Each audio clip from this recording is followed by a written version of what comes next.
Bismillahirrahmanirrahim. Assalamualaikum warahmatullahi wabarakatuh. Waalaikumsalam warahmatullahi wabarakatuh.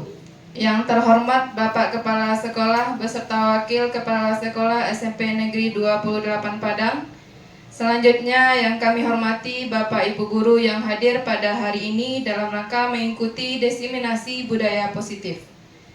Puji dan syukur marilah kita ucapkan kepada Allah Subhanahu wa Ta'ala yang telah memberikan kita nikmat kesehatan sehingga kita bisa berkumpul di ruang Majelis Guru SMP Negeri 28 Padang pada hari ini. Kemudian selawat beriringan salam tak lupa pula kita hadiahkan kepada arwah baginda Rasul kita, yakninya Nabi besar Muhammad Sallallahu Alaihi Wasallam, yang telah membawa kita kepada alam yang penuh dengan ilmu pengetahuan dan teknologi seperti saat sekarang yang kita rasakan. Baiklah, pada hari ini kita akan mengikuti diseminasi budaya positif yang akan disampaikan oleh 3 orang calon guru penggerak SMP Negeri 28 Padang. Yang pertama adalah Ibu Rizky Luciana SPDGR dengan guru bidang studi seni budaya. Selanjutnya Bapak Syafrialdi SPDGR dengan guru bidang studi PJOK. Selanjutnya Bapak Fauzan SPDIGR, guru bidang studi pendidikan agama Islam sekaligus wakil sarana dan prasarana sekolah. Baiklah, sebelum penyampaian diseminasi oleh 3 orang calon guru penggerak, mari kita minta sambutan dari Bapak Kepala Sekolah. Kepada Bapak Zulfiardi SPDI MPD disilahkan.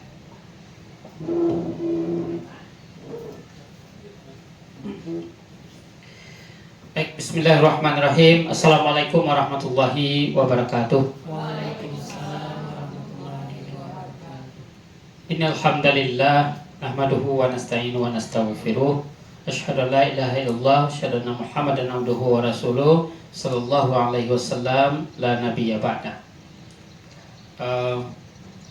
Bapak dan Ibu guru yang kami hormati, pertama kita bersyukur kepada Allah Subhanahu wa taala.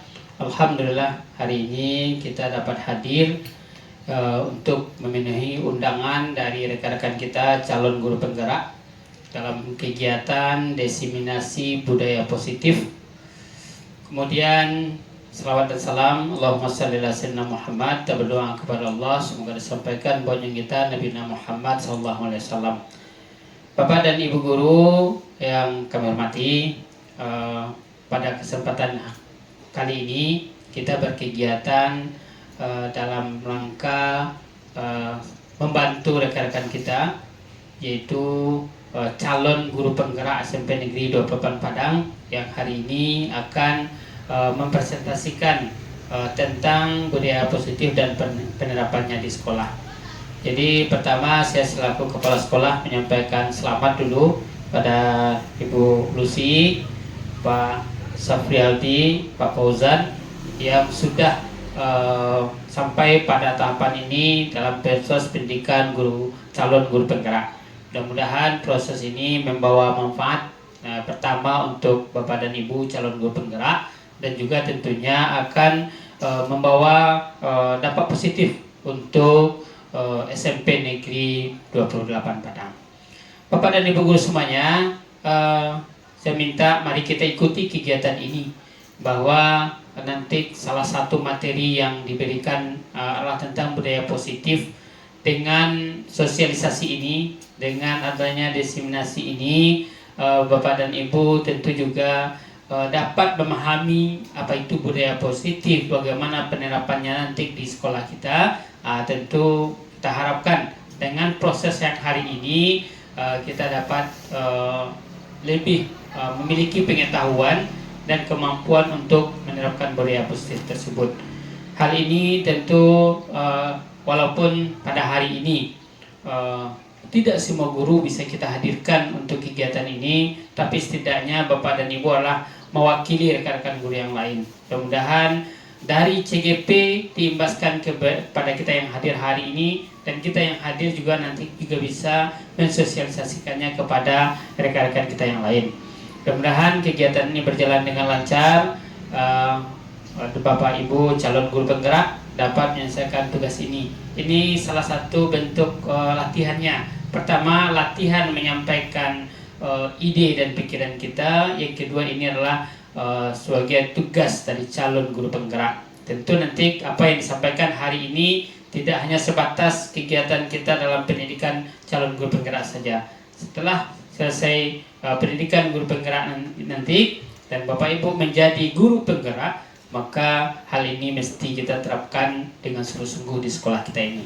Mudah-mudahan kegiatan kita ini berjalan dengan lancar. Bapak Ibu sukses mengikuti pendidikan guru penggerak ini. Pada Bapak Ibu yang hadir, terima kasih atas kehadirannya. Mari kita ikuti kegiatan ini dengan sebaik-baiknya.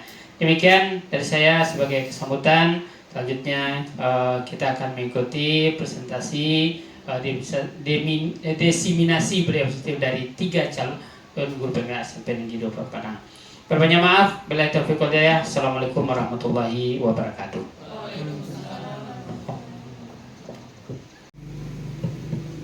Baik, penampilan selanjutnya yang akan disampaikan oleh Bapak Fauzan SPDI. Disilahkan.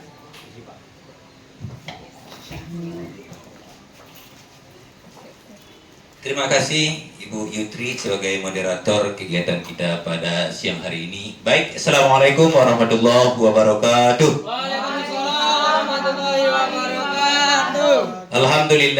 Alhamdulillahirabbil alamin wassalatu wassalamu ala asrofil anbiya'i wal mursalin wa ala alihi wa sahbihi ajma'in.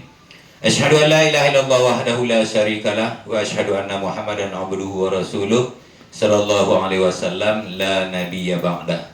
Yang sama-sama kita hormati Bapak Kepala Sekolah yang telah memfasilitasi acara kegiatan kita siang menjelang sore ini.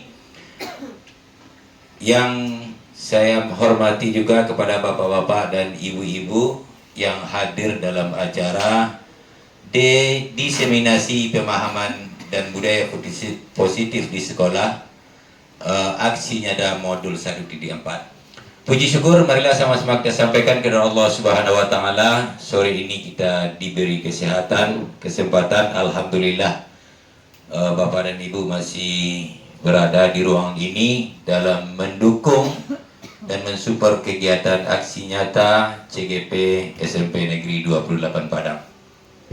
Selawat dan salam buat arwah junjungan kita Nabi besar Muhammad sallallahu alaihi wasallam dengan ucapan Allahumma sholli ala Muhammad wa ala ali Muhammad. Semoga nanti kita mendapatkan syafaat di hari akhir nanti. Amin ya rabbal alamin.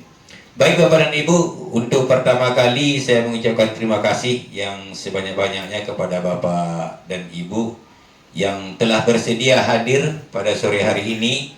Bapak dan Ibu, sengaja Bapak dan Ibu yang kami pilih dalam kegiatan ini, kami beranggapan bahwa Bapak dan Ibu adalah orang-orang yang mempunyai potensi, mempunyai kapasitas untuk melaksanakan budaya-budaya positif di sekolah, sehingga kita nantinya bisa berjalan bersama-sama. Bapak dan Ibu, tidak bisa di dalam sebuah kegiatan, dalam sebuah program kita jalankan secara orang per orang. Sehebat apapun kepala sekolah, sehebat apapun seorang guru, maka kita tidak bisa berjalan sendiri. Makanya dalam program guru penggerak ini adalah yang paling diutamakan adalah kolaborasi. Artinya kita bisa bekerja sama dengan semua pihak, dengan semua guru dan seluruh pegawai dan keluarga besar dalam sebuah sekolah itu adalah menjadi hal yang penting. Baik Bapak dan Ibu, judul kegiatan kita pada hari ini adalah aksi nyata modul 1.4 diseminasi pemahaman dan budaya positif di sekolah dan penerapannya. Itu adalah program CGP calon guru penggerak angkatan 11 Kota Padang. Bapak dan Ibu, kita sehat Bapak Ibu? Alhamdulillah. Yutri sehat? Gak ada latihan deh nah. Dari jam 1 lah sampai jam sampai. Baik Bapak dan Ibu, lanjut kita ke materinya. Apa dan yang Adi?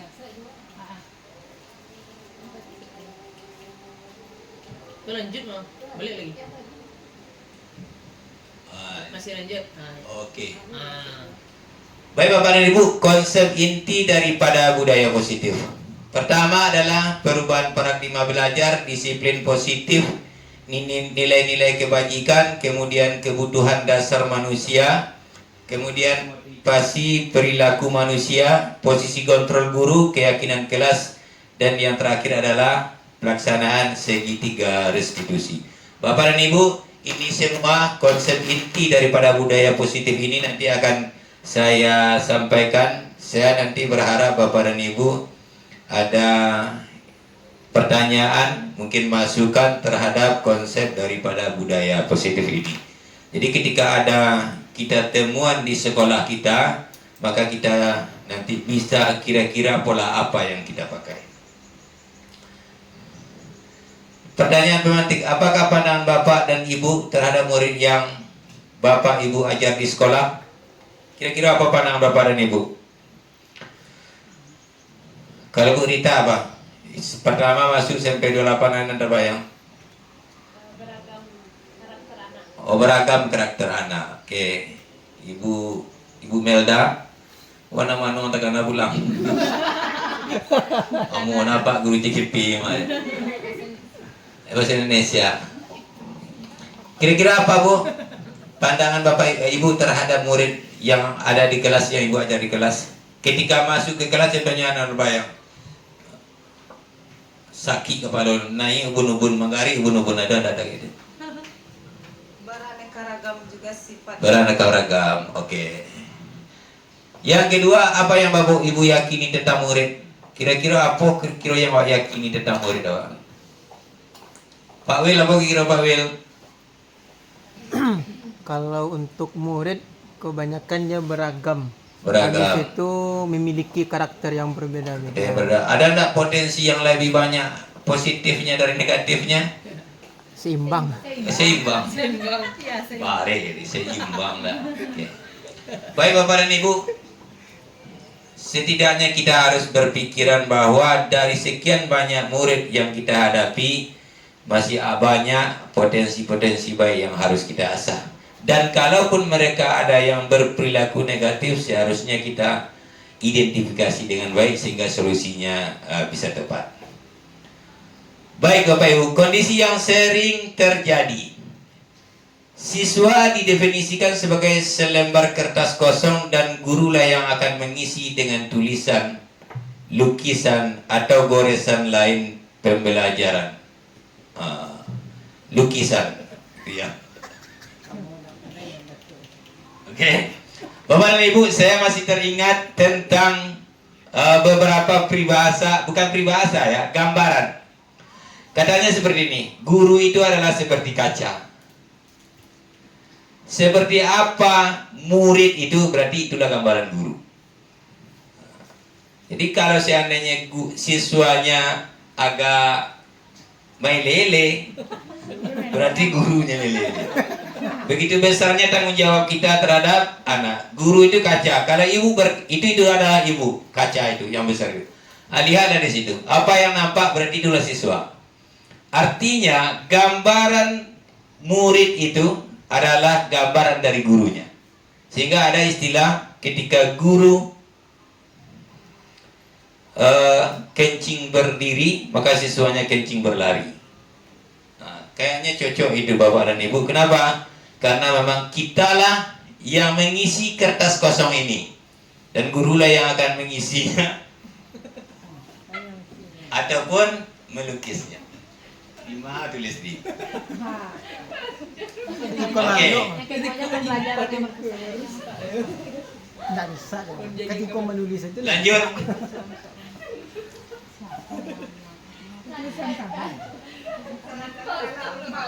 Yang kedua.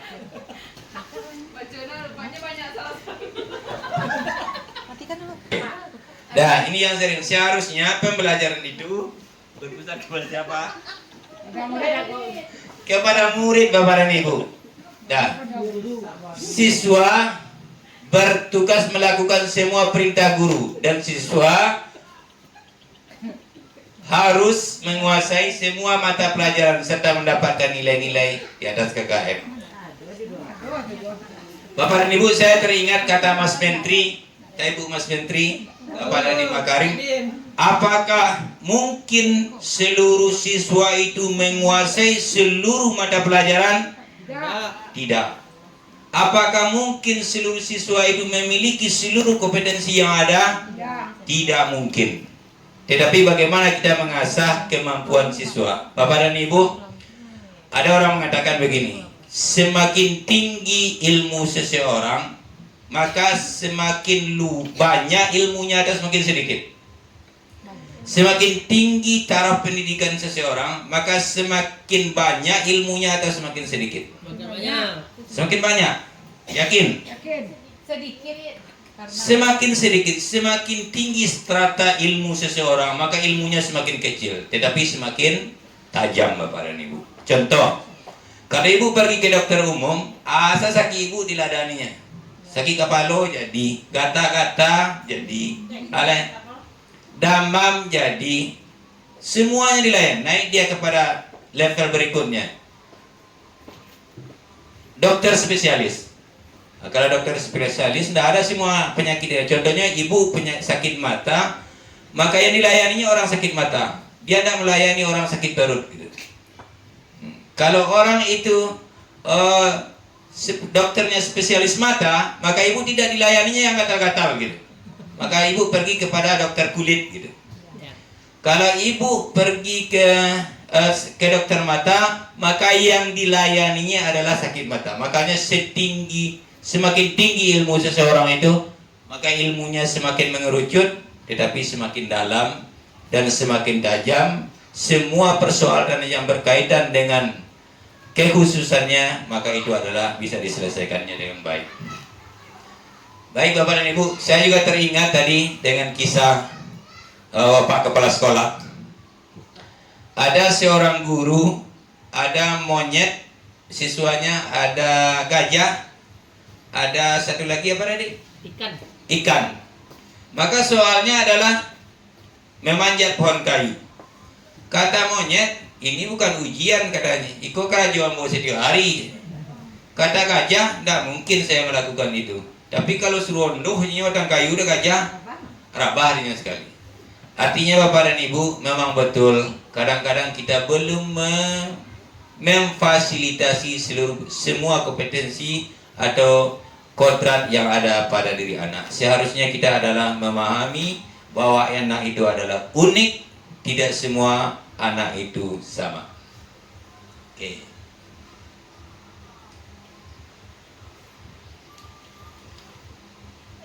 Filosofi pendidikan Ki Hajar Dewantara. Bapak dan Ibu, ini adalah materi awal filosofi pendidikan Ki Hajar Dewantara. Saya yang sangat tertarik dari pemikiran Ki Hajar Dewantara ini adalah tujuan pendidikannya, bahwa menuntun segala kekuatan kodrat yang ada pada anak agar mereka dapat mencapai keselamatan dan kebahagiaan yang setinggi-tingginya.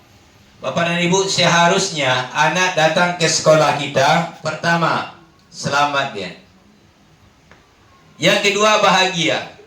Kalau selamat, kalau kita rasa semua yang kesini akan selamat. Kenapa? Karena tidak ada satupun guru yang mengarahkan anak kepada keburukan. Insya Allah selamat kalau masuk sekolah, dimanapun sekolahnya. Bahkan orang jahat pun tidak mau dia mengarahkan anaknya kepada yang baik. Cuma yang ini yang sering bermasalah Bapak Ibu, kebahagiaan. Seharusnya anak yang datang ke sekolah ini bahagia. Sama dengan yang tadi, masuk gerbang baru sudah ada wajah-wajah yang tidak bersahabat menunggu di depan gerbang. Wajah-wajah yang sangar. Sehingga kalaupun mereka tertekan di rumah, ya sempurnalah kenikmatan hidupnya ketika sampai di sekolah. Ketika ada wajah-wajah guru yang tidak senyum, ketika ada guru-guru yang tidak mau tahu kenapa anak ini ada masalah, seharusnya ini adalah yang kita utamakan, keselamatan dan kebahagiaan. Oke Bapak dan Ibu, Sekolah bisa diibaratkan sebagai tanah tempat bercocok tanam. Murid adalah tanaman itu sendiri yang harus dirawat dan dijaga agar bisa menghasilkan panen yang baik. Sedangkan guru bisa dikatakan sebagai petani yang harus menggarap dan merawat tanaman yang tumbuh di atas tanah tersebut. Guru harus bisa menuntun. Guru harus bisa menuntun sesuai dengan kodrat alam dan kodrat zamannya. Seperti seorang petani yang merawat padi menjadi padi yang unggul, sudah pasti tidak akan bisa tertukar menjadi jagung. Bapak dan Ibu, saya ketika mendengar ini teringat salah seorang perkataan sahabat, namanya Ali bin Abi Thalib. Tahu Ibu Ali bin Abi Thalib? Tahu. Tahu ya? Tahu. Seharusnya kita tidak ada yang tidak tahu. Ada salah satu dari Khulafaur Rasyidin. Ketika Nabi Muhammad itu wafat, maka digantikan oleh 4 khalifah. Namanya Khulafaur Rasyidin. Yang pertama adalah Abu Bakar, yang kedua adalah Umar bin Khattab, yang ketiga Utsman ibn Affan, yang keempat adalah Ali bin Abi Thalib. Ali bin Abi Thalib ini pernah berkata, Bapak dan Ibu, siapkan generasimu untuk hidup di zamannya, bukan untuk di zamanmu. Jadi jauh-jauh memang orang-orang terdahulu. Kalau kita lihat pemikiran-pemikiran orang terdahulu memang bagus. Sejak awal bisa jadi Ki Hajar Dewantara ini mengambil pemikiran-pemikiran yang baik di masa lalu. Nih, sesuaikan dengan kodrat zamannya.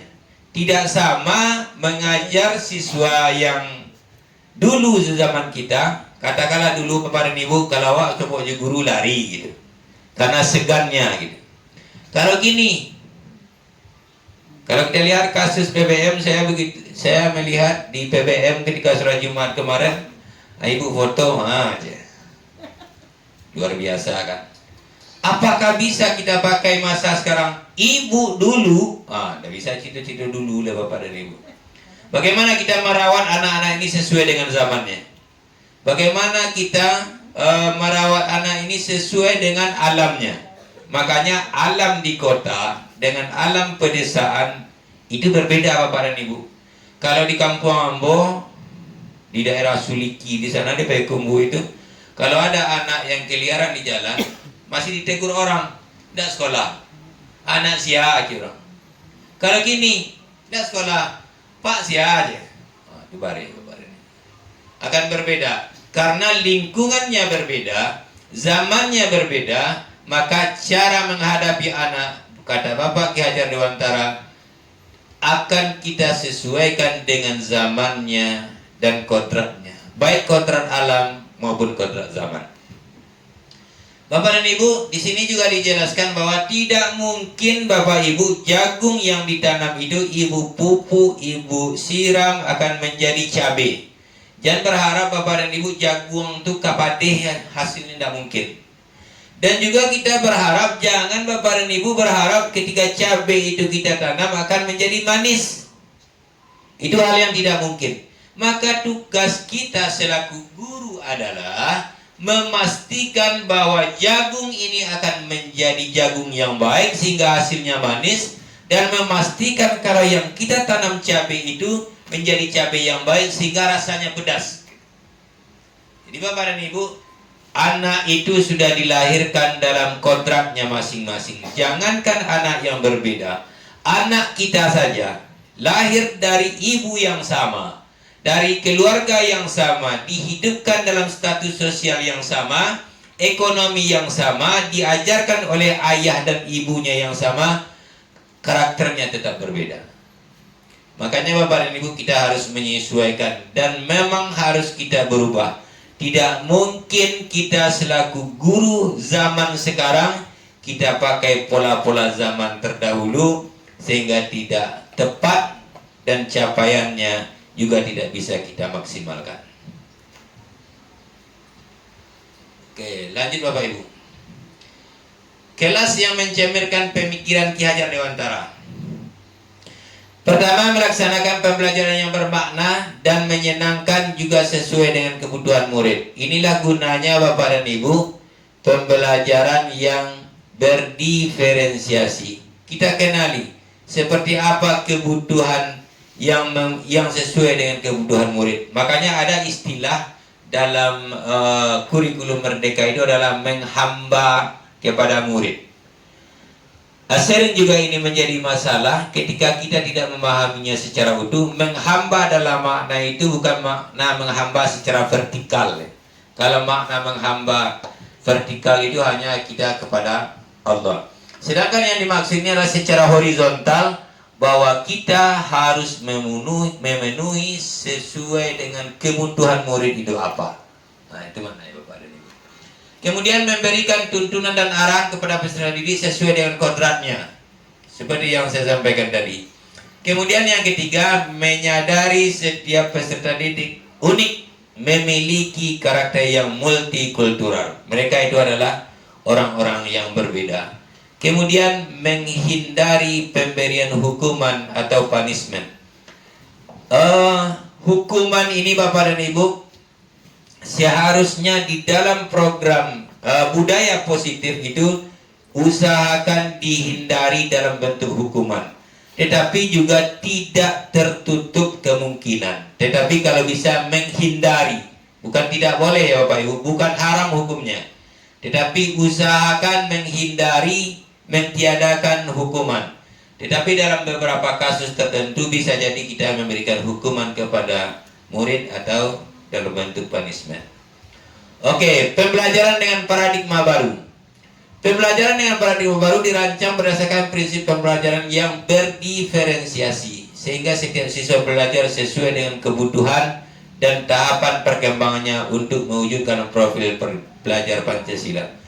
Bapak dan Ibu, berdiferensiasi ini adalah kita kelompokkan anak. Mungkin anak ini gaya belajarnya bisa jadi visual, ada yang audio, ada yang kinestetik. Ada siswa ini kadang-kadang ketika ibu tampilkan contohnya video menarik bagi dia. Contohnya Pak Willy suka dengan video. Kemudian ada yang gambar-gambar, ada yang dengan musik, ada yang menggaris panjang saya gitu. Bantu tidak pernah tinggal diam. Nah, artinya kinestetik, dia butuh dengan banyak gerakan.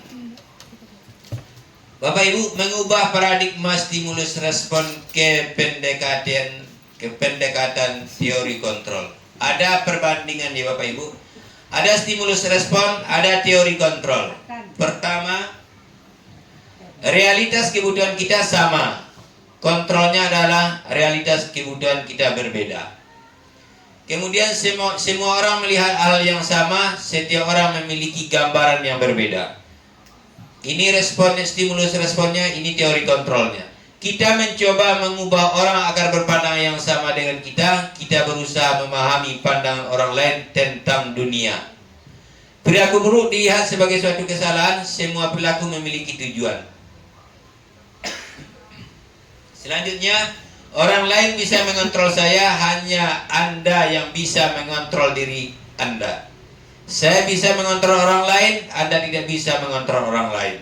Pemaksaan ada pada saat bujukan gagal, kolaborasi dan konsensus menciptakan pilihan baru. Model berpikir menang kalah, model berpikir menang-menang. Win-win solution. Okay. Disiplin positif. Apa itu positif? Disiplin positif Bapak dan Ibu. Disiplin positif merupakan salah satu cara penerapan disiplin yang bertujuan untuk menumbuhkan kesadaran serta memberdayakan murid untuk melakukan tanpa iming-iming pujian, ancaman maupun hukuman. Jadi Bapak dan Ibu, nanti akan kita jelaskan setelah ini. Disiplin positif itu Bapak dan Ibu adalah kesadaran yang tumbuh dari dalam diri siswa. Jadi bukan karena faktor eksternal, tapi faktor internal. Kalau seandainya ada iming-iming, katakanlah kita sebagai seorang guru menyuruh anak itu membersihkan kelasnya setiap hari. Kalau karena ada gurunya, maka itulah yang membuat kita menjadi pusing mengurus anak. Tetapi kalau kita timbulkan sebuah kesadaran, maka sangat mudah untuk kita menertibkan anak. Dan memang Bapak dan Ibu, untuk merubah ini butuh sebuah proses, butuh waktu. Tidak bisa kita melaksanakan budaya positif di sekolah itu seperti membalikkan telapak tangan, tidak ya Bapak Ibu, butuh sebuah proses. Oke, disiplin positif merupakan cara penerapan disiplin yang mengajarkan anak bertanggung jawab dan menumbuhkan kesadaran diri. Artinya dari kesadaran diri mereka. Yang kedua, berdasarkan nilai-nilai kebajikan, disiplin positif lebih ke arah disiplin diri yang dapat mengontrol diri dalam melakukan segala tindakan disiplin positif. Kemudian murid memahami dan menyadari berdasarkan motivasi internal, bukan akibat paksaan, pujian atau hukuman. Jadi dari diri murid itu sendiri. Memang dalam penerapan ini Bapak dan Ibu butuh upaya yang serius, butuh sebuah kesepakatan bersama. Nanti itulah yang akan kita lakukan. Kebutuhan dasar manusia, Bapak dan Ibu, ketika ada sebuah proses yang terjadi di sebuah kelas anak yang kita hadapi, bisa jadi ini yang tidak terpenuhi Bapak dan Ibu. Ada kebutuhan dasar manusia, ini berlaku bagi semua orang, baik orang dewasa, baik pun anak-anak. Ketika kebutuhan dasar ini tidak terpenuhi, maka ini akan menjadi sebuah masalah. Kebutuhan dasar manusia adalah segala sesuatu yang kita lakukan untuk mendapatkan yang kita inginkan. Seluruh tindakan yang kita lakukan memiliki tujuan tertentu, dan semua usaha terbaik yang kita lakukan adalah dalam rangka agar kebutuhan dasar kita terpenuhi dengan baik. Apapun yang kita lakukan, termasuk kita ke sekolah ini Bapak dan Ibu, melakukan hal-hal yang menimbulkan atau mengupayakan untuk memenuhi kebutuhan dasar yang ada pada diri kita, termasuk juga anak. Oke, inilah 5 kebutuhan dasar manusia Bapak dan Ibu. Ini dari 5 ini yang bersifat, yang 4 ini sifatnya adalah psikologis. Sedangkan ini adalah yang nyata kira-kira ya, yang bentuknya fisik, makanan, pakaian, tempat tinggal, keamanan dan kesehatan. Bapak dan Ibu, yang pertama adalah bertahan hidup. Memang ini adalah sandang, papan, pangan. Itu harus terpenuhi. Kadang-kadang ada anak kita yang datang ke sekolah lesu, lunglai, tidak semangat. Terus kamu semangatlah. Masa belajar nak semangat? Kajadi awak bisu. Itu yang sering kita katakan ya. Indah kajadi orang bisu. Padahal tidak makan dari malam tadi. Takkan negaham dari ibunya. Dan bahkan Bapak dan Ibu, keamanannya pun tak terjamin. Banyak kasus-kasus yang kita dapati. Bu, kenapa ayahnya tidak sekolah mantanmu? Ibu sekamari tidak berubah. Tidak mau berubah. Kenapa tidak mau berubah? Lacu apa sampai Bu? Ayah sudah kamar ibu. Kalau ayah janganlah Pak. Abi nak dulu kau. Berarti di rumah anak ada aman Bu. Ketika ada kasus, berarti ayah ini ancaman di rumahnya. Ketika anak ini tahu nanti persoalan anaknya, maka anak ini tidak aman secara fisik. Dan itu kita temukan. Kalau ayahnya kok Pak, tabang lembak, tabang sandal. Tabang sadonya, ikat pinggang lape. Kemudian anak itu benjol-benjol. Kan banyak kasus yang kita temukan. Di rumahnya sendiri pun tidak aman anak. Bagaimana mereka akan semangat ke sekolah? Saya kadang-kadang Bapak dan Ibu seperti ini. Ketika kita lihat anak-anak yang seperti itu, dia datang terlambat, lesu. Kalau kita bawakan kepada diri kita, kalaulah anak kita seperti ini, saya rasa perilaku anak itu sudah jauh lebih baik. Kalau anak saya lah seperti ini, mungkin dia anak sekolah dengan kondisi yang seperti ini. Alhamdulillah dia masih datang ke sekolah ini dengan semangat menurut mereka, tapi dalam pandangan kita dia lesu. Kenapa? Ya ini tempat tinggalnya yang berpindah-pindah, orang tuanya yang bermasalah, ayahnya ancaman bagi dirinya.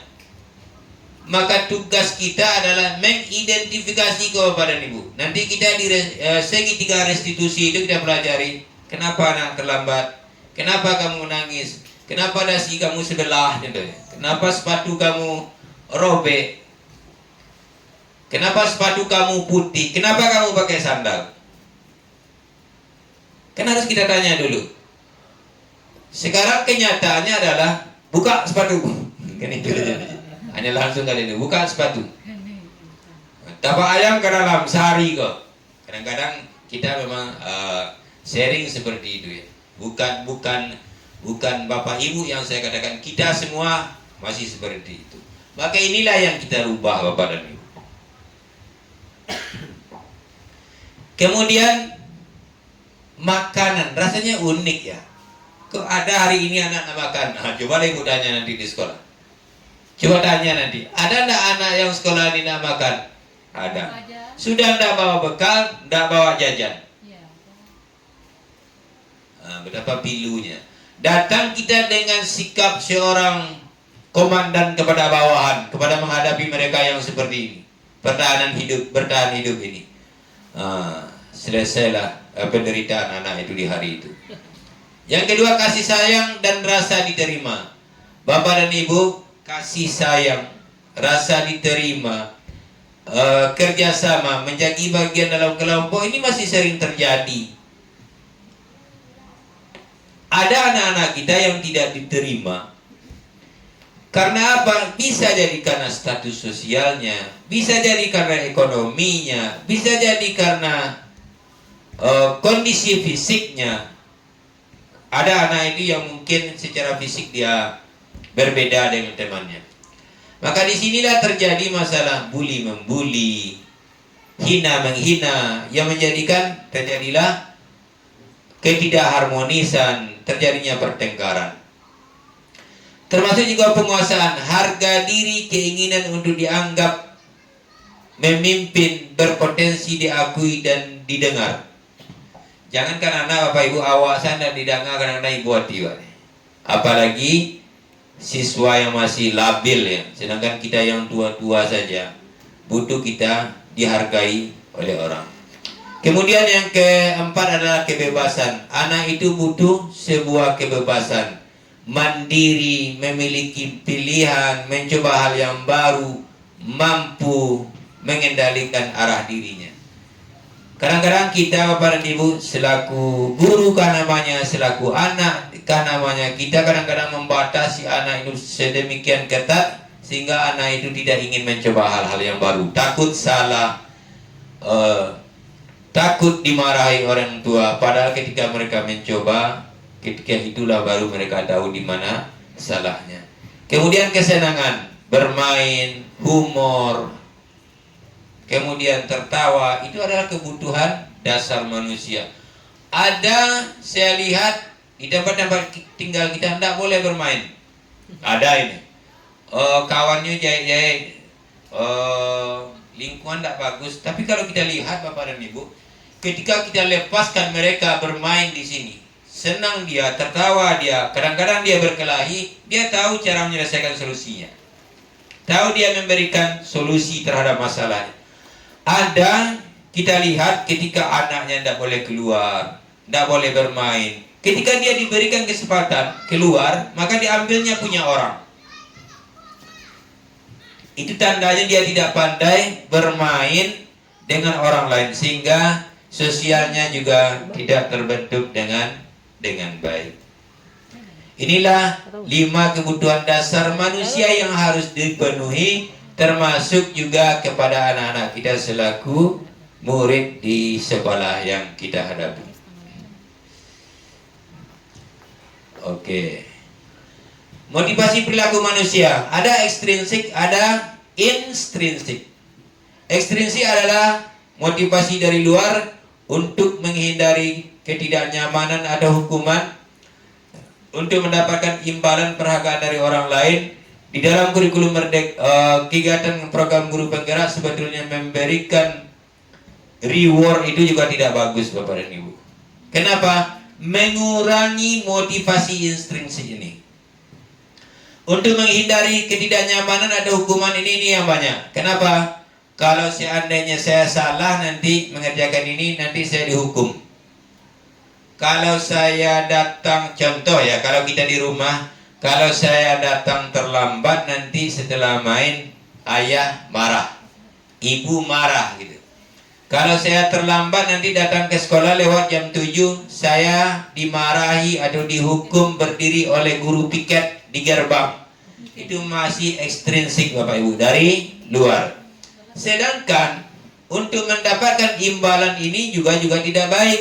Kenapa? Saya akan lakukan hadiahnya apa? Nah, ketika saya melakukan ini, saya dapat apa?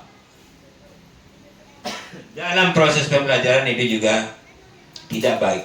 Inilah yang baik Bapak Ibu, motivasi dari dalam diri siswa untuk menjadi orang yang mereka inginkan dan menghargai diri sendiri dengan nilai-nilai yang mereka percaya. Bahwa disiplin itu adalah sebuah yang tertanam dalam dirinya, sehingga itu dia lakukan.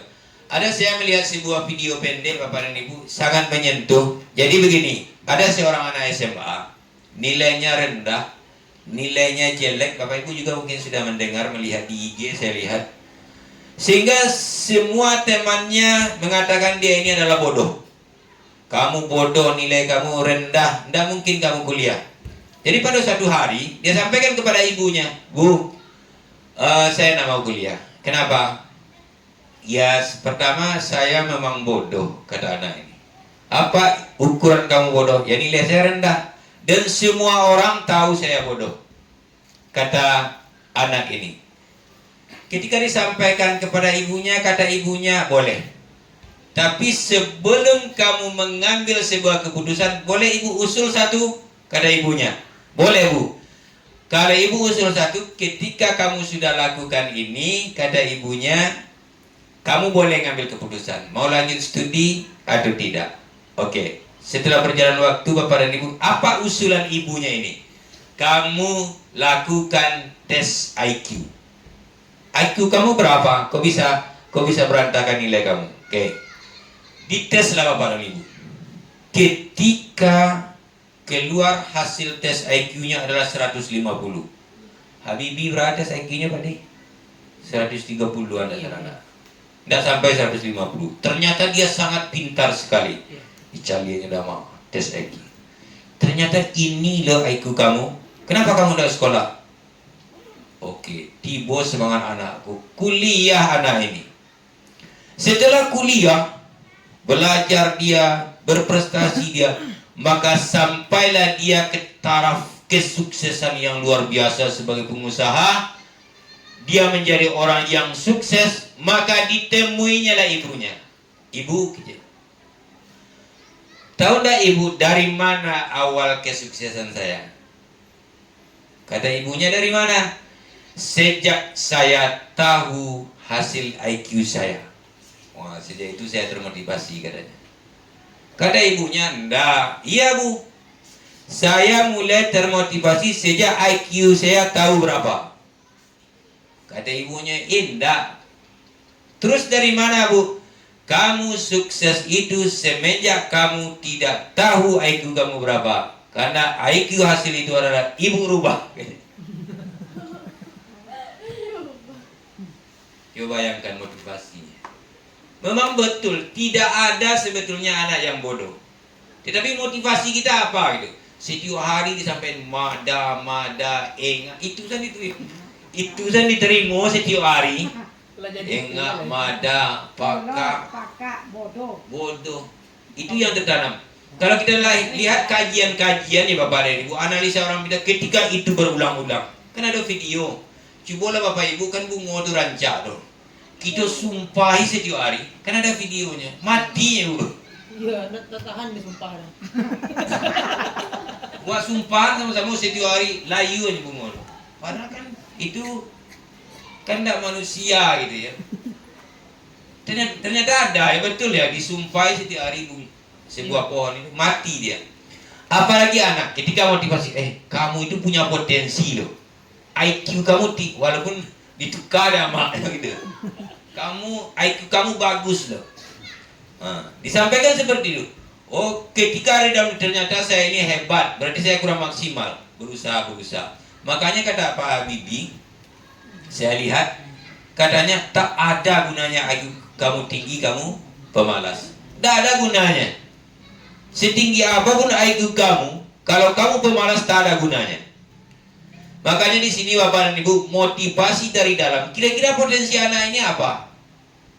Nah, kalau tahu dia potensinya maka dari dalam. Ketika itu dari dalam, maka tidak ada yang akan menghalangi. Tidak ada hujan labik anak kalau ke sekolah. Tidak ada perjalanan jauh. Tidak ada aturan yang tidak. Kenapa? Karena tertanam dalam dirinya sendiri.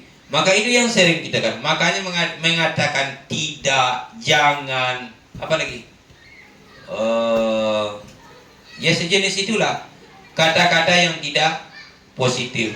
Seharusnya kita menggunakan bahasa-bahasa yang lebih baik, yang lebih positif. Oke, Bapak dan Ibu.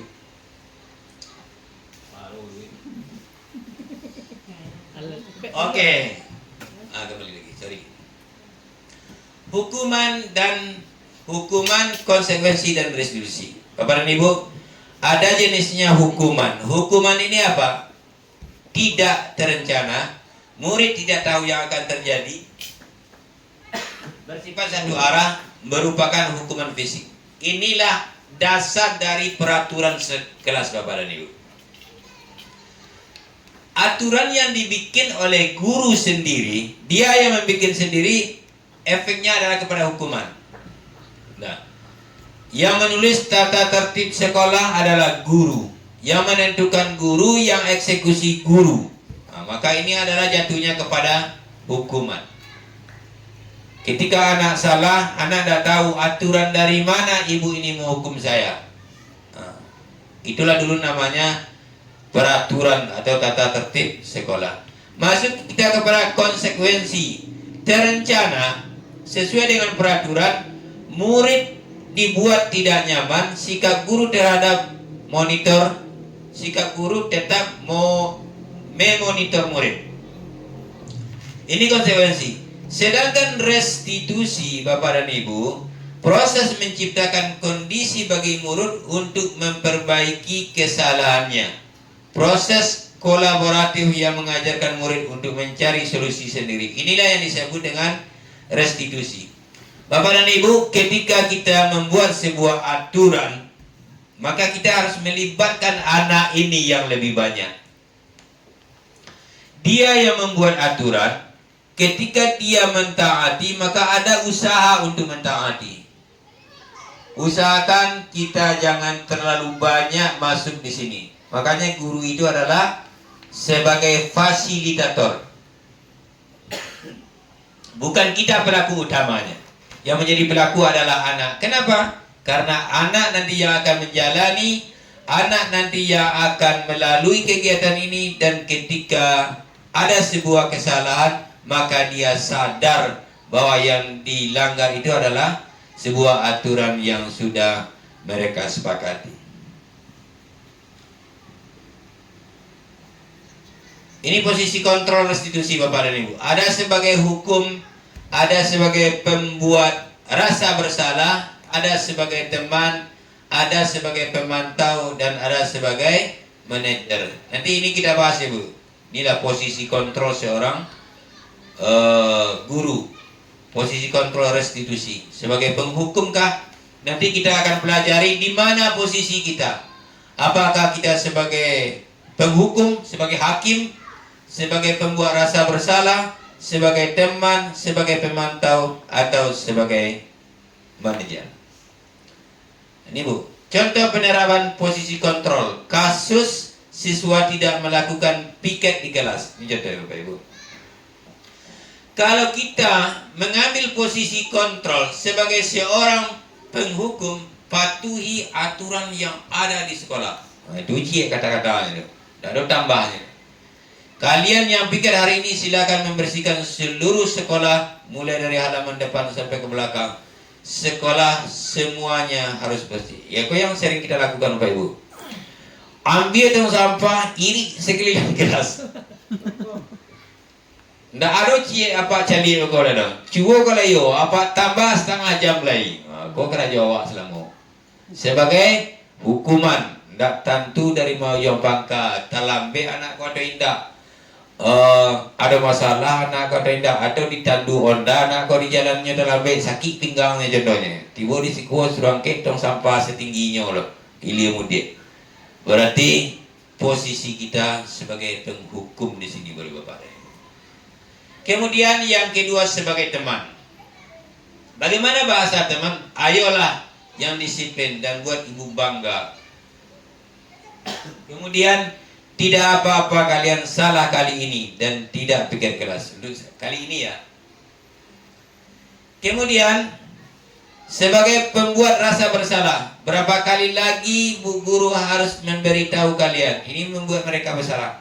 Hendak ibu mencela ibu, ditanamkan mereka itu merasa bersalah Bapak dan Ibu. Kecewa dengan ibu, kecewa dengan bu guru, kecewa dengan sikap kalian. Tidak kasihan kalian ditegur Bapak kepala sekolah.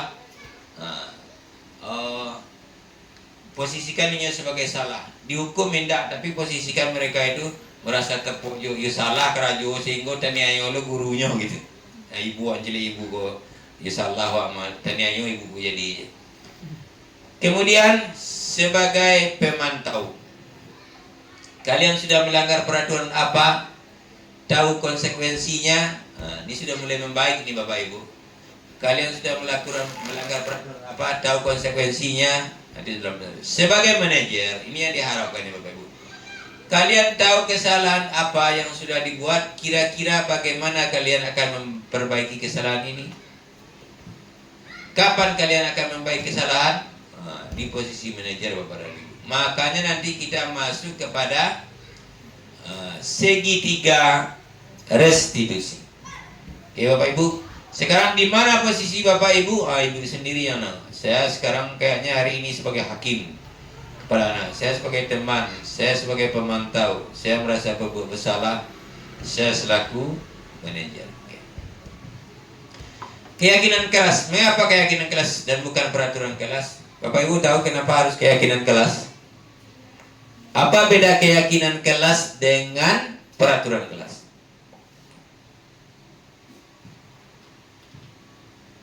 Bapak Aldi?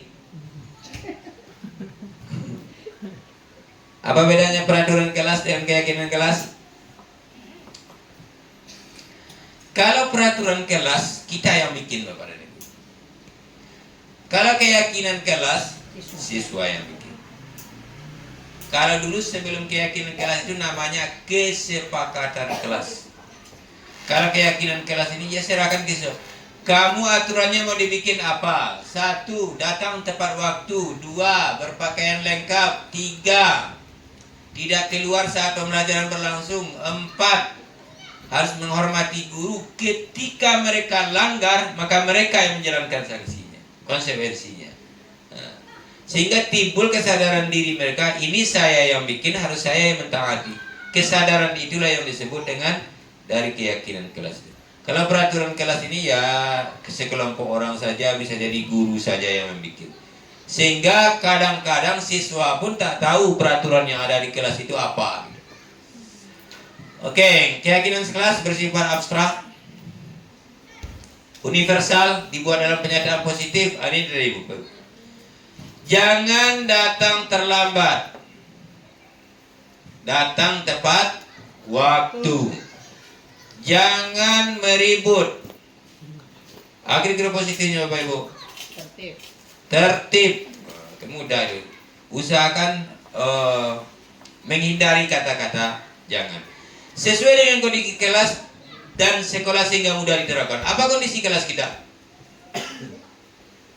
Tidak boleh melihat YouTube selama proses pembelajaran. Ini tidak sesuai dengan kelas kita Bapak. Karena di sekolah kita tidak boleh membawa HP, tidak penting itu.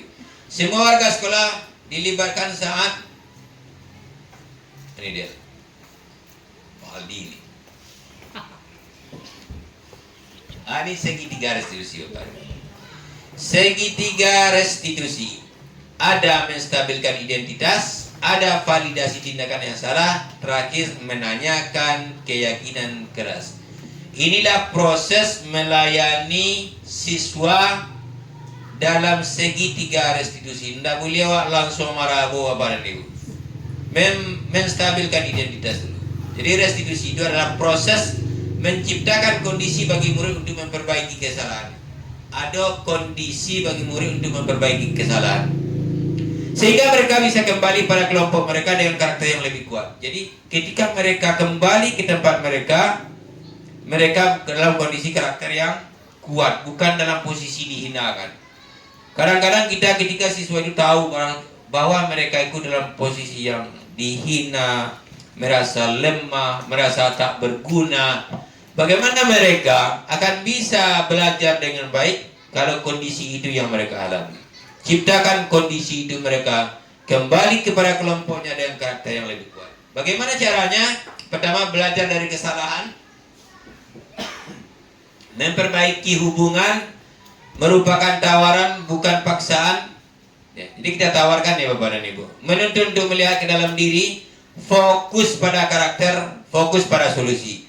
Jadi jangan kita menimpakan persoalan itu kepada mereka sehingga tidak ada solusi terhadap persoalan yang mereka hadapi. Ini nanti langkah-langkah yang kita upayakan Bapak Ibu, dan ini butuh kerjasama kita semua. Tidak mungkin hanya 1 atau 2 orang di sekolah kita yang begitu luas, muridnya begitu banyak, hanya 2 atau 3 orang yang menerapkan ini. Sehingga kita harus butuh kerjasama, butuh komunitas, butuh kolaborasi antar kita sesama. Harus ada satu pemahaman untuk menjalankan segitiga restitusi ini. Oke Bapak dan Ibu, saya sudah mencoba kemarin membuat salah satu contoh segitiga restitusi ini. Nanti kita lihat Bapak Ibu. Menstabilkan identitas itu Bapak dan Ibu, berdasarkan prinsip membuat kesalahan adalah bagian dari proses pembelajaran. Ini dia. Menstabilkan ini. Apa kita stabilkan? Kita sampaikan kepada mereka bahwa dalam proses sebuah proses, kesalahan itu adalah bagian dari proses. Kata Bu Hamka seperti ini. Kamu tidak akan pernah jatuh karena kamu tidak pernah memanjat. Jadi jangan berharap Bapak dan Ibu tidak akan pernah jatuh karena Ibu tidak pernah memanjat gitu. Dan orang tidak akan pernah sukses kalau dia tidak pernah mencoba sebuah kegagalan. Makanya 1000 kali kegagalan harus ada 1001 sebuah percobaan. Jadi itu adalah motivasi yang sangat bagus menurut pendapat saya. Jangan bangga ibu ketika tidak pernah jatuh karena ibu tidak pernah memanjat gitu. Lebih bangga kita pernah jatuh karena kita pernah memanjat. Sangat indah sekali bahasa ini Bapak. Berbuat salah itu wajar. Maksudnya Bapak dan Ibu, dalam sebuah proses, salah itu hal yang pernah lumrah dalam kehidupan kita. Kenapa? Karena kita hidup gitu. Tidak ada manusia itu identik dengan sebuah kesalahan. Dan yang baik itu adalah kita tidak melakukan kesalahan yang sama. Tidak ada manusia yang sempurna. Kok ada lagunya kok? Apa ada? Tidak ada manusia yang sempurna. Kemudian kita bawakan kepada ibu, bapak juga pernah melakukan sebuah kesalahan. Saya pernah mendengar dari orang-orang bijak seperti ini. Nak, nilai kamu kok rendah? Oh bukan. Ya, nilai aku rendah ya. Coba lihat. Aduh, ayah juga lebih parah dari ini dulu. Tapi bukan di situ poinnya ya. Setelah itu, ayah rajin dan akhirnya ayah mendapatkan juara. Jadi posisikan diri kita itu jangan mereka bersalah. Oh ya, ayah pernah. Apa pernah dulu kayak itu. Tapi karena Pak rajin, akhirnya Pak jadi guru. Karena Pak rajin, bisa jadi kepala sekolah ini. Kalau apa pernah udah kayak itu sehingga apa bisa jadi kepala dinas itu nak mungkin kepala dinas di sini kan tuh ada risiko kan. Tapi kepala sekolah bisa. Apa lu pernah ada kayak itu tapi apa perbaiki kesalahan apa? Bahwa mereka menyadari bahwa bukan dia saja yang melakukan kesalahan. Dan itu apa lu dulu pernah melakukan kesalahan yang sama seperti kita. Tapi kenapa dia berhasil? Poinnya nanti kita sampaikan bahwa Bapak berusaha untuk lebih baik. Ibu atau bapak tidak mencari siapa yang salah, tapi ibu dan bapak mencari solusinya. Makanya ada istilah win-win solution. Main menang-menang. Tidak ada yang kalah gitu. Bukan tidak ada yang kalah, tapi yang maknanya yang kalah tidak terlalu sombong, yang menang tidak terlalu sombong, yang kalah juga tidak merasa rendah diri. Poinnya kan di situ Bapak dan Ibu, bukan menang-menang. Kalau berlomba malu menang satu, itu ada yang kalah. Tapi istilah menang-menang itu, tanamkan yang menang jangan sombong anakku, yang kalah jangan merasa rendah diri, baik dari ucapan kita maupun dari perilaku yang kita tampilkan. Kamu berhak merasa begitu. Nah, ini dia. Jadi ini yang menstabilkan identitas. Oke. Validasi tindakan yang salah. Berdasarkan prinsip setiap perilaku berupaya memenuhi suatu kebutuhan tertentu. Ini validasi Bapak dan Ibu. Kamu pasti punya alasan melakukan itu. Kamu terlambat ya nak? Iya Pak. Kenapa kamu terlambat? Bukan sanksi yang kita tawarkan. Padahal kamu bisa melakukan yang lebih buruk dari ini. Makasihnya Bapak dan Ibu, ketika kamu seperti ini sebetulnya kamu bisa lebih buruk dari ini, tapi kamu tidak melakukannya. Kamu punya, artinya punya harapan untuk hal-hal yang baik. Kamu patut bangga karena telah melindungi sesuatu yang penting buatmu. Naikkan harga diri mereka Bapak Ibu. Kamu patut bangga karena telah melindungi sesuatu yang penting buatmu. Kamu melakukannya karena mempertahankan sesuatu yang penting bagimu. Jadi kita identifikasi, validasi tindakan-tindakan yang salah. Ini yang kedua. Yang ketiga, menanyakan keyakinan. Keyakinan kelas tadi Bapak Ibu. Berdasarkan prinsip teori kontrol bahwa pada dasarnya kita termotivasi secara intrinsik. Apa keyakinan kelas kita? Kalau anak terlambat, contohnya Bapak dan Ibu, kenapa kamu terlambat? Nah, begini. Kira-kira apa solusinya? Ini Pak. Ya, kamu kan tahu keyakinan kelas apa? Kita apa? Ya. Jadi sinkron segitiga restitusi itu. Validasi data yang salah. Menanyakan keyakinan kelas, dan kemudian tadi yang pertama adalah stabilkan identitas. Oke, Bapak dan Ibu, saya mencoba kemarin membuat video tentang keyakinan kelas segitiga restitusi ini dalam 2 kasus. Mari kita lihat, mudah-mudahan ini bisa kita laksanakan. Oke, ini adalah sebuah kasus dalam kegiatan menghadapi anak yang terlambat dan tidak melakukan tugas. Jadi apa dari Bu agak lain loh.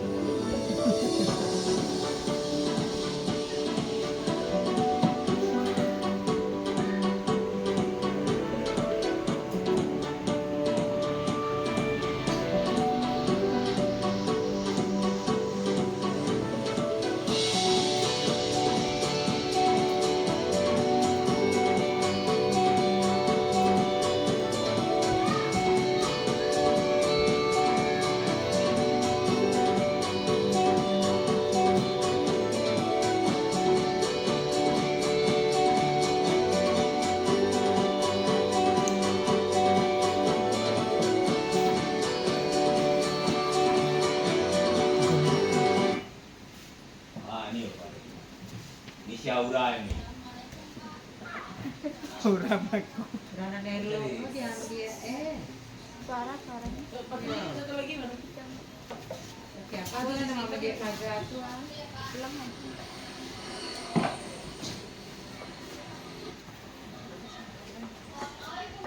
Waalaikumsalam warahmatullahi wabarakatuh. Silakan masuk Aura. Pak. Masuk dari Pak.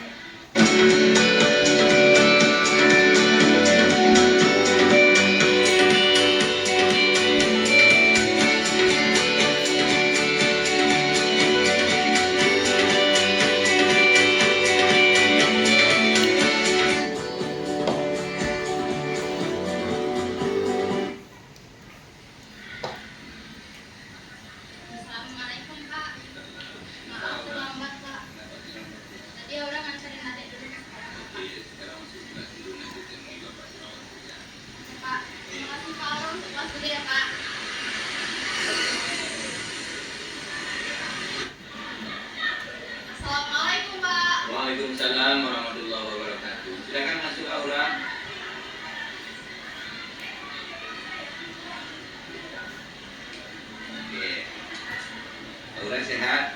Alhamdulillah sehat Pak. Oke, terima kasih Aura sudah datang ke ruangan Bapak. Aura tahu kenapa Bapak panggil ke ruangan Bapak? Tahu Pak, karena Aura tadi terlambat Pak. Oke, terlambat datang ke sekolah.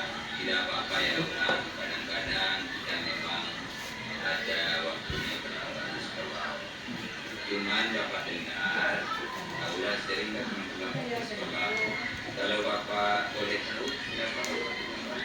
Sebenarnya Pak, saya setiap pagi itu harus mengantar adik saya terlebih dahulu untuk berangkat sekolah Pak. Jadi pas datang sekolah itu bel masuk udah bunyi Pak. Jadi Aura yang terakhir dan adiknya dulu. Iya Pak. Oke, Aura tahu nggak hasilnya keyakinan keras kita? Enggak Pak, Apa keyakinan keras kita? kita harus menghargai waktu Pak. Oke, kita harus menghargai waktu. Kalau begitu, apa kira-kira solusinya supaya Aura tidak terlambat? Solusinya menurut Aura Pak, ke depannya Aura akan lebih memilih untuk jalan kaki berangkat sekolah Pak. Oh, berarti jalan kaki tidak sama lagi sama mamanya ya. Iya Pak. Oke, berarti Aura tinggal di mana? Aura tinggal nggak terlalu jauh dari sekolah ini Pak. Tinggal di mana? Di jalan Nafedurian Oh, gitu. berarti dekat ya. Iya Pak. Oke, berarti Aura nanti tidak menunggu adiknya diantar dulu, tetapi belajar perjalanan ke sekolah lebih awal berarti ya. Iya Pak. Oke, jadi Bapak hargai usaha Aura untuk datang cepat ke sekolah. Mudah-mudahan besok Aura tidak terlambat lagi. Insyaallah. Oke, sekarang Aura boleh kembali ke kelas. Oke, Terima kasih ya Pak. Aura masuk kelas dulu Pak.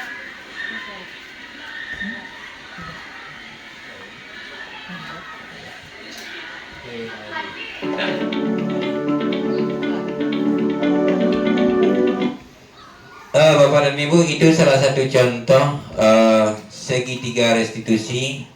Ketika anak itu datang terlambat, tidak terganggu proses belajarnya. Jangan kita nanti ketika siswa masuk tahan dulu, kemudian sudah 1 jam pelajaran berlalu, kemudian baru kita opor ke kelas sehingga pelajaran mereka sudah ketinggalan.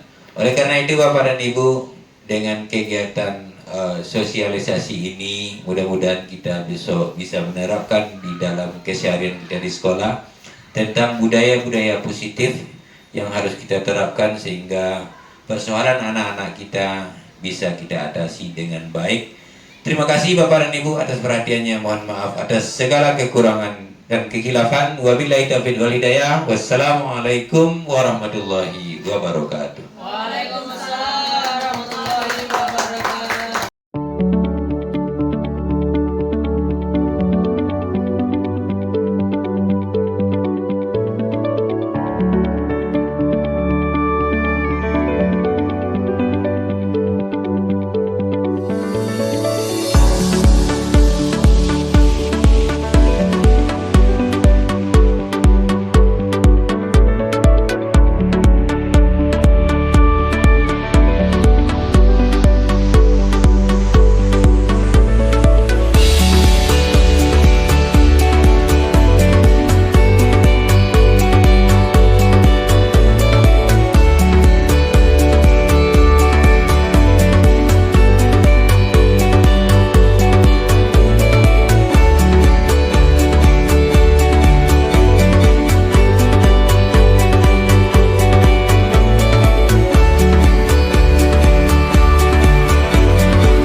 Assalamualaikum Pak. Maaf terlambat Pak. Tadi Aura nganterin adik dulu ke sekolah Pak. Sekarang masuk kelas dulu, nanti temui Bapak Jerawat ya. Oke Pak. Terima kasih Pak. Aura masuk kelas dulu ya Pak.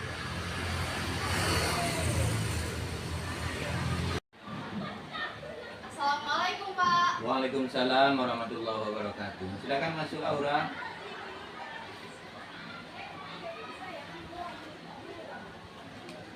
Oke. Aura sehat?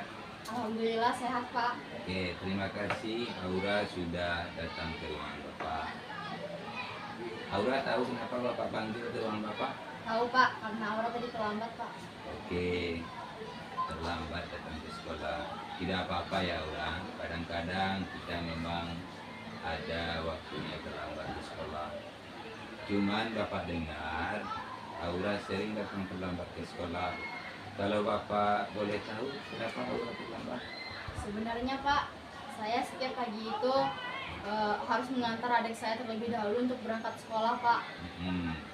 Jadi pas datang di sekolah itu bel masuk udah bunyi Pak. Jadi Aura yang terakhir dan adiknya dulu. Iya Pak.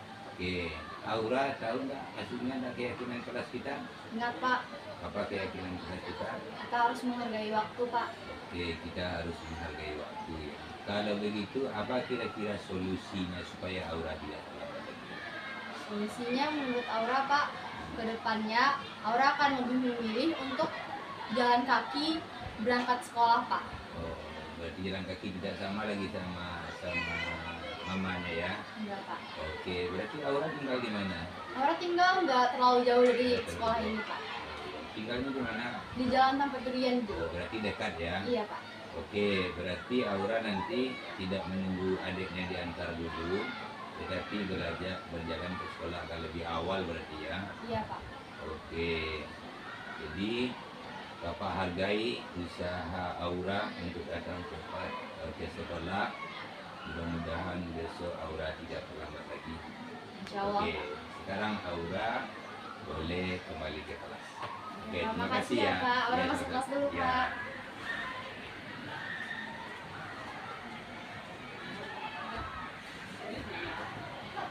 Dah. Assalamualaikum Pak. Waalaikumsalam. Silakan masuk, Tira. Silakan duduk. Assalamualaikum Pak. Gimana kabarnya Tira? Sehat? Alhamdulillah sehat Pak. Oke. Tira tahu kenapa Bapak panggil ke ruang Bapak? Tidak tahu Pak. Tidak tahu ya. Jadi begini Tira. Tadi Bapak memeriksa tugas di kelas 96. Bapak lihat Tira tidak melaksanakan tugasnya, belum ada tugasnya. Kenapa Tira? Kita belum paham dengan ilmu tajwid yang dipelajari Pak. Dan paham dengan ilmu tajwid ya. Keyakinan kelas kita tahu, Tira tahu apa keyakinan kelas kita? Bertanggung jawab dengan tugas masing-masing. Bertanggung jawab dengan tugas kita masing-masing. Ya. Kalau begitu gimana solusinya kira-kira? Solusinya nanti Vira akan belajar sama dengan Aura di kelas tadi. Oh ya, nanti belajar dengan Aura, setelah itu Akan mengerjakan tugas tepat waktu, terus mengumpulkan tugas tepat waktu sama Bapak. oke. Terima kasih ya Aura, si Vira. Nanti akan Bapak sampaikan juga kepada Aura supaya nanti dibantu Vira untuk mengerjakan tugas tentang materi tentang tajwid ya. Oke. Terima kasih ya Pak. Ya Bapak rasa sudah cukup. Terima kasih atas datang ke ruang Bapak. Silakan Vira kembali ke kelas ya. Pak, makasih ya Pak. Oke, sama-sama. Assalamualaikum. Waalaikumsalam warahmatullahi wabarakatuh.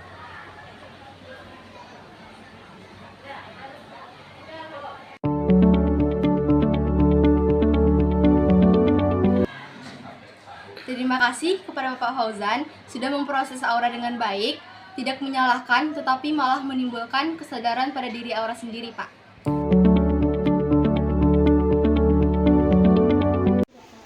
Baik, itulah penampilan presentasi dari ketiga calon guru penggerak SMP Negeri 28 Padang. Dengan berakhirnya presentasi dari Bapak Fauzan tadi, maka acara kita pada hari ini juga selesai. Terima kasih atas perhatiannya dan mohon maaf atas kesalahannya. Assalamualaikum warahmatullahi wabarakatuh. Waalaikumsalam warahmatullahi wabarakatuh.